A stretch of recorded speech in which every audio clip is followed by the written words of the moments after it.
మాట్లాడుకున్నట్టు BRS పార్టీకి ఒకవేళ ఏమైనా వెళ్తే కనుక ఎలా ఉండే అవకాశం ఉందంటారు తెలంగాణలో? ఒకటి ఏమంటే ఆయన నాకు తెలిసి రాజాసింగ్ అటువంటి తప్పు చేయడు. ఎందుకంటే బీఆర్ఎస్ ఇప్పుడు మునిగిపోయిన పడవ. బీఆర్ఎస్ లో ఎవరు పోవడానికి కూడా ఆలోచించారు. నేను ఎందుకు శివసేన ఎందుకు అనుకున్నా అంటే, శివసేనలో ఇప్పుడు బాల్ ఠాక్రే గారు ఇద్దరు కొడుకులు అప్పుడు విభజనలో ఉండే, వాళ్ళిద్దరు సొంత కుంపటి పెట్టుకుని ఎవరికి నచ్చిన పార్టీ వాళ్ళు సేమ్ అదే పేరు పెట్టుకుంది.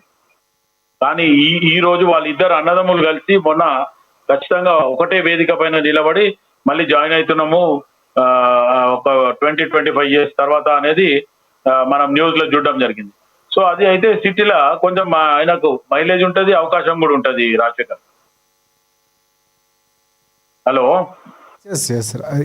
ఇంకోటి శివలాల్ గారు, అంటే ప్రధానంగా కాంగ్రెస్ పార్టీ వైపు వచ్చే అవకాశం లేదు, కానీ గోషామాలపై ఏమైనా కాంగ్రెస్ పార్టీ ఇక్కడ నుంచి కసరత్తులు చేసే అవకాశం ఉందా? ఎందుకంటే బీజేపీ స్టాండ్ నుంచి కొంత బయటకు వచ్చారు కాబట్టి.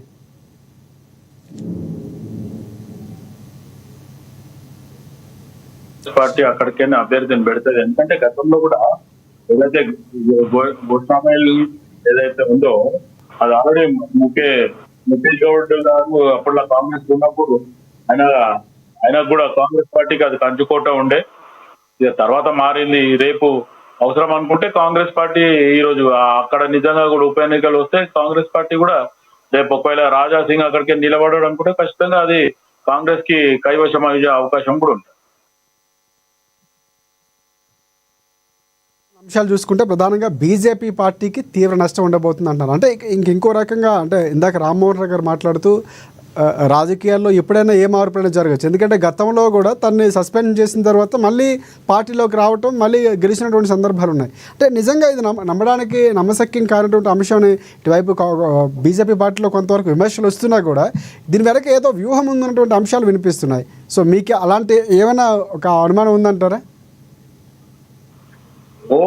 ఒకటి ఏమంటే ఇప్పుడు వాళ్ళు ఆలోచించిందంట, రాజాసింగ్ ఎప్పుడైతే పార్టీకి కానీ ఎమ్మెల్యే పదవికి కానీ రాజీనామా చేసి నేను లవ్ లెటర్ ఇచ్చి వచ్చినాడు అని చెప్పిన తర్వాత అమిత్ షా నుండి లేదంటే నరేంద్ర మోదీ గారితో ఫోన్ వచ్చింది రాజాసింగ్ కు అనేది మనం మీడియాలోనే వాట్సాప్ చూడటం జరిగింది. కానీ ఇప్పుడు దానికి భిన్నంగా జరిగింది అంటే అక్కడ నుంచి బహుశా రాజాసింగ్ కి వ్యతిరేకులు లేకపోతే ఆ పార్టీలో రాజాసింగ్ అంటే నచ్చని వాళ్ళు మొన్న ఇంకొక ఆ విధంగా అక్కడ హైకమాండ్ కి వాళ్ళ బీజేపీ హైకమాండ్ కి ఇవ్వడం రిపోర్ట్స్ తప్పుగా ఇచ్చిండ్రేమో. అక్కడ నడ్డా గారు ఎవరైతే బీజేపీ ఆల్ ఇండియా ప్రెసిడెంట్ ఉండో ఆయనకి తప్పుడు సంకేతాలు కూడా పోవచ్చు.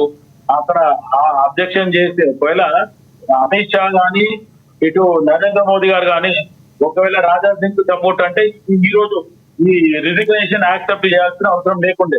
కానీ రిజిగ్నేషన్ యాక్సెప్ట్ జరిగిందంటే సంథింగ్ రాజాసింగ్ మీద కూడా అక్కడ ఫింగరింగ్ జరిగింది అనేది కూడా మనం ఆలోచించవచ్చు.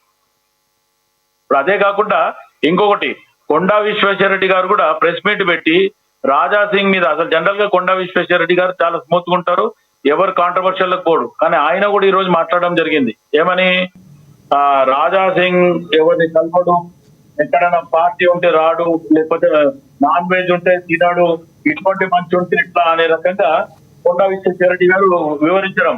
నేను కొండా విశ్వేశ్వరరెడ్డి కానీ ఇప్పటివరకు నేను ఎప్పుడు అటువంటి కాంట్రవర్సీలు ఉంటాయి ఈసారి ఫస్ట్ టైం చూడడం జరిగింది. అంటే ఒక వ్యక్తిగతంగా రాజాసింగ్ మీద మాట్లాడడం, అంటే ఒక రకంగా పార్టీలో ఒక రకమైన కుట్రలు జరుగుతున్నాయి అనేది కూడా అంటే అనిశ్చితి బీజేపీ పార్టీలో ఒక రకమైనటువంటి అనిశ్చితి కొనసాగుతుంది. ఎందుకంటే మొన్న మాట్లాడినటువంటి అంశాలు కానీ రాజాసింగ్కి సంబంధించి బండి సంజయ్ కూడా కొన్ని సందర్భాల్లో ఆయన వ్యాఖ్యలు చేశారు, కానీ తర్వాత కొన్ని రోజులు స్తబ్దుగానే ఉన్నారు. ఏదైతే ఈ అధ్యక్ష పదవి ఎంపికకి ముందు వరకు ఆయన స్తబ్దుగానే ఉన్నారు, తర్వాత మళ్ళీ పూర్తిగా పరిస్థితులు మారారు. అంటే రాజాసింగ్ని కావాలనే ఇక్కడ ఉన్నటువంటి నాయకులు, అంటే ప్రధానంగా పేర్లు వినిపిస్తున్నాయి, కిషన్ రెడ్డి వాళ్ళు మిగతా పేర్లు, అంటే వీళ్ళు కావాలనే రాజాసింగ్ని అదేనకుండా చేస్తున్నారు అనుకోవచ్చా? అదే ఇప్పుడు ఆయన ఏం చేస్తుండంటే ఎక్కడ వస్తా అణిచివేద్దాము, ఈయన ఎదగనీయొద్దు అనే ఆలోచనతోనే, ఆ ధోరణితోనే ఆయన మొత్తానికి ఏదైతే డివిజన్ లో కానీ ఆయన కాన్స్టిట్యూన్సీ లో కానీ ఆయనకు నచ్చిన పదవులు, ఆయన అనుచరులు ఉండాలి, లేకపోతే నాకు అందుబాటులో ఉండాలి, పార్టీకి బీజేపీకి సపోర్టర్ ఉండాలి అనేది ఆయన అడుగుతుంది.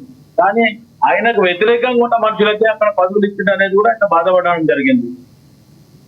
ఇప్పుడు ఇంకోటి, ఇప్పుడు మీరు అన్నట్టు బండి సంజయ్ అధ్యక్షుడు ఉన్నప్పుడు బీజేపీ పార్టీ బాగా భూమిలో ఉండే. ఎప్పుడైతే కేటీఆర్ పోయి అమిత్ షాతో మాట్లాడి రావడము, ఆ తర్వాత బండి సంజయ్ తీసేసి మళ్ళీ కిషన్ రెడ్డిని అధ్యక్షుని వేస్తే, కిషన్ రెడ్డిని అధ్యక్షుని వేస్తే పార్టీ మొత్తం మళ్ళా ఏదైతే గతంలో బండి సంజయ్ ఉన్నప్పుడు అధ్యక్షుడు ఉన్నప్పుడు అయితే ఉరుకులాడుతుండ్రో పార్టీ ప్రోగ్రామ్స్ ఏదైతే యాంటీ